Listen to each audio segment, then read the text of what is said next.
All right, let's get live updates from the Presidential Election Petition Tribunal. Our correspondent, Celestina, is standing by to give us update.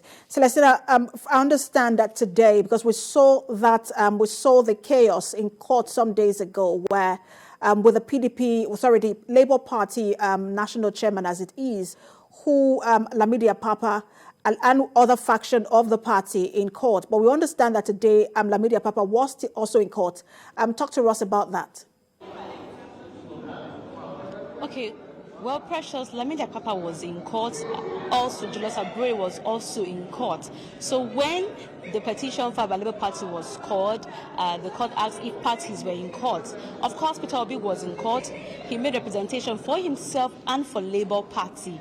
One would expect that usually it is the chairman of the political party or any of its members, being the ESCOs, that usually make representation for the political party. But he stood up, made representation for himself and the Labour Party. So when it came to time for legal representation, which is the councils in the various petitions, Oba Madu Abuchi tried to make representation for Labour Party.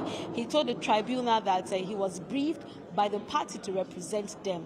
But he couldn't really get his way because chairman of the panel said that Labour Party and the PDP and the LP, I beg your pardon, in this petition, they are one. Their counsel is one, and Mr. Madu Abuchi was not the one that filed the petition. So he ought to have advised his client properly. If maybe Labour Party is having issues, it shouldn't be brought to the tribunal. The tribunal will only decide on issues before it.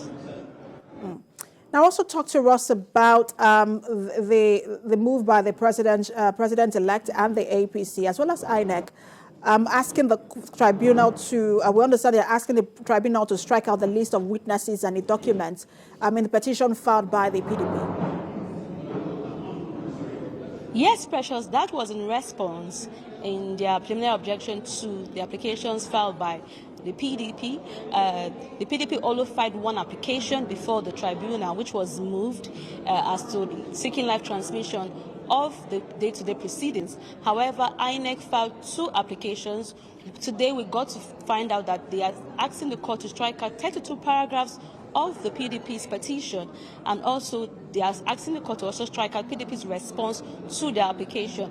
While counsel to the APC and the president-elect also filed applications challenging the competence of PDP's petition and the jurisdiction of the petition, of the court to entertain the petition. They are also asking the court to dismiss the petition in its entirety. So these applications were taken today, and the court reserved ruling on this application to judgment. However, the court will reconvene tomorrow for continuation of pre-hearing.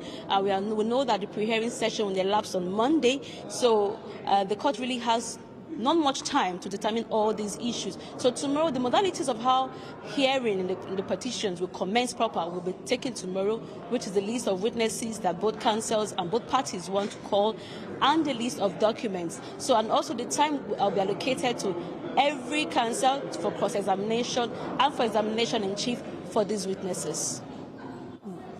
Thank you so much for that update, Celestina, correspondent live for us there in Abuja.